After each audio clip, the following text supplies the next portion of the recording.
आज हम लोग 12th क्लास और 11th क्लास के जीव विज्ञान का एक महत्वपूर्ण टॉपिक केंद्रक अम्ल को पढ़ने, सीखने और समझने का प्रयास करेंगे। यह है 11th क्लास के सेल बायोलॉजी कोशिका विज्ञान में है और 12th क्लास के जेनेटिक्स में आनुवांशिकी चैप्टर में है।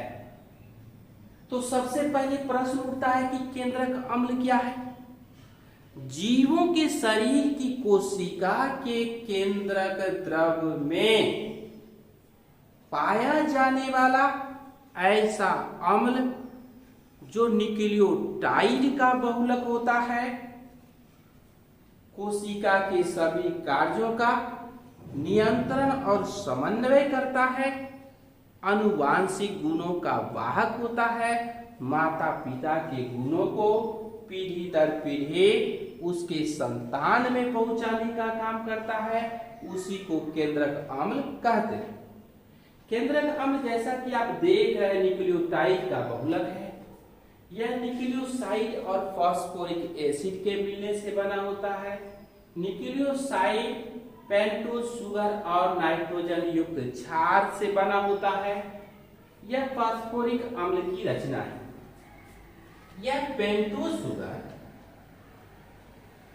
या तो राइबोज शुगर होता है जिसकी रचना यहां बनी हुई है, यह आरएनए में पाया जाता है, और डीऑक्सीराइबोज शुगर यह डीएनए में पाया जाता है। नाइट्रोजनस बेस में 2 रिंग वाला कंपाउंड प्यूरीन पाया जाता है और प्यूरीन में एडेनिन गुआनिन है। पायरिमिडीन में साइटोसिन, थायमिन और यूरासिल है। और जैसा कि आप देख और जान रहे कि एडेनिन को ए से, गुआनिन को जी से, साइटोसिन को सी से, थायमिन को टी से सूचित करते हैं, यूरासिल को यू से सूचित करते हैं। Adenine, guanine, cytosine, thymine DNA में पाया जाता है, जबकि यूरासिल डीएनए में नहीं पाया जाता, आरएनए में पाया जाता है। आप देख रहे हैं कि यह एडेनिन और थायमिन 2 बंधन से जुड़ा है, 2 हाइड्रोजन बंधन है, यहां भी हाइड्रोजन बंधन है। साइटोसिन और गुआनिन 3 बंधन से जुड़ा है। थायमिन और एडेनिन 2 बंधन से जुड़ा है। गुआनिन और साइटोसिन 3 बंधन से जुड़ा है। यह दोनों जुड़ करके डीएनए के 2 धागे का निर्माण करता है। और आप देख रहे हैं कि यह जो न्यूक्लिक एसिड है, केंद्रक अम्ल है, यह डीएनए आरएनए है। डीएनए में डीऑक्सीराइबोज शुगर है, आरएनए में राइबोज शुगर है। डीएनए डबल एक्सटेंडेड 2 धागा की बनी है, आरएनए 1 धागा की बनी है। डीएनए में एडेनिन, गुआनिन, साइटोसिन, थायमिन पाया जाता है। आरएनए में एडेनिन, गुआनिन, साइटोसिन, यूरासिल पाया जाता है, अर्थात डीएनए में थायमिन और आरएनए में यूरासिल पाया जाता है। डीएनए आनुवांशिक गुणों का वाहक है, जेनेटिक मटेरियल है। आरएनए प्रोटीन के संश्लेषण में सहायता करता है। डीएनए 2 धागों की बनी कुंडलित घुमावदार सीढ़ी के समान रचना है। आरएनए 1 धागे की बनी कुंडलित रचना है।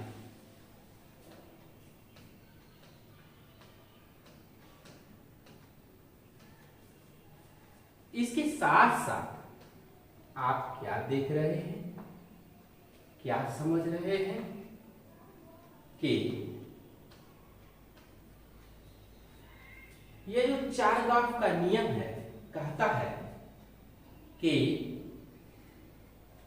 डीएनए में प्यूरीन और पायरिमिडीन का अनुपात समान होता है, लेकिन एडेनिन और गुआनिन के अनुपात में भिन्नता होगी, साइटोसिन और थायमिन के अनुपात में भिन्नता होगी। इस तरह से आप देख रहे हैं, आप समझ रहे हैं।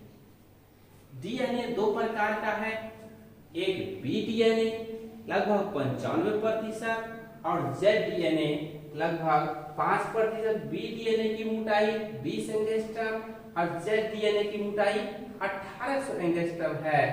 इसके अलावे सर्कुलर डीएनए भी पाया जाता है। अब हम लोग इस डीएनए की बात करते हैं। डीएनए का पूरा नाम डीऑक्सीराइबोन्यूक्लिक अम्ल है और यह न्यूक्लियोटाइड का बहुलक है।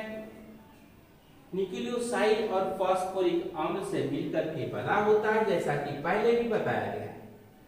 इसमें पेंटोज शुगर में डीऑक्सीराइबोस शुगर है। नाइट्रोजन युक्त क्षार में प्यूरिन और पायरिमिडिन है। एडेनिन, गुआनिन, साइटोसिन, थाइमिन है। एडेनिन दो बंधन के द्वारा थाइमिन से जुड़ता है।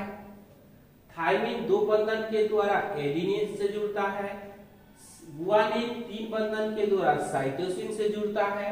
साइटोसिन तीन बंधन के द्वारा गुआनिन से जुड़ता है और यह बंधन जो है हाइड्रोजन बंधन है। अब डीएनए के द्विकुंडलित रचना की बात करते हैं।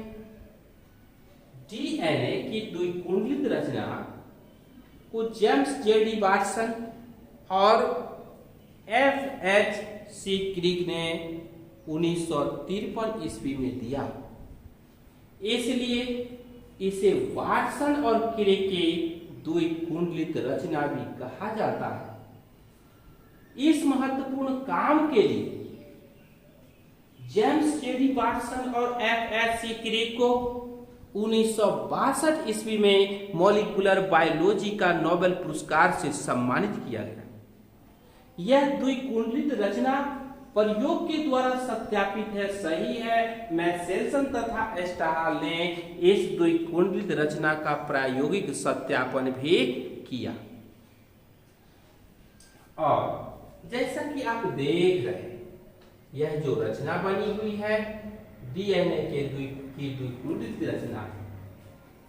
दो फीता के समान घुमावदार अक्ष के चारों ओर दो धागा का घुमा हुआ रचना है। आप देख रहे हैं, जिसमें प्रत्येक स्टेप न्यूक्लियोटाइड है। 20,000 से भी अधिक न्यूक्लियोटाइड पाए जा सकते हैं। इसमें गहरा गड्ढा और हल्का गड्ढा एकांतरित रूप से है। डीएनए की मोटाई 20 एंगस्ट्रॉम है। डीएनए का धागा एक दूसरे के प्रति समानांतर है। 5 डैश और 3 डैश एंड एक साइड में। एक घुमाव या एक चक्कर को पूरा करने को एक टर्न या एक घुमाव कहते हैं। इसमें 360 डिग्री का कोण बनता है। एक न्यूक्लियोटाइड से दूसरे न्यूक्लियोटाइड के बीच 36 डिग्री का कोण बनता है। एक टर्न की दूरी 34 एंगस्ट्रॉम है, जिसमें 10 न्यूक्लियोटाइड पाए जाते हैं।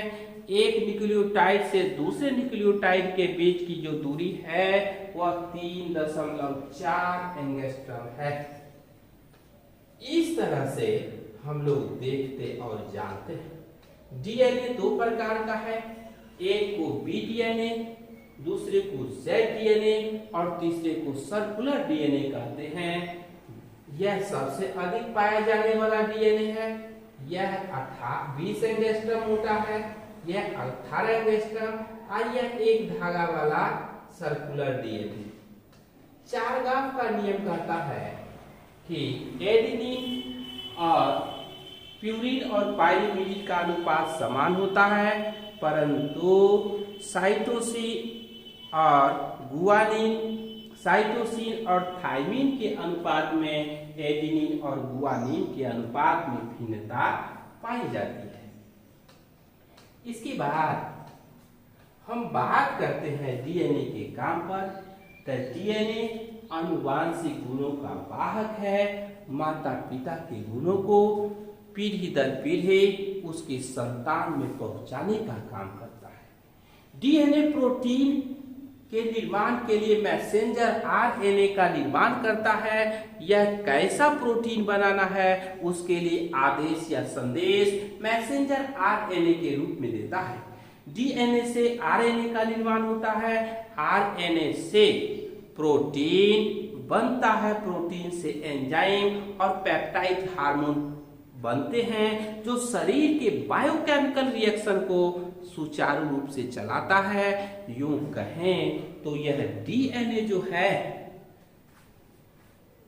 कोशिका के सभी कार्यों का नियंत्रण और समन्वय करने के साथ साथ जेनेटिक मटेरियल है और इसकी जानकारी भी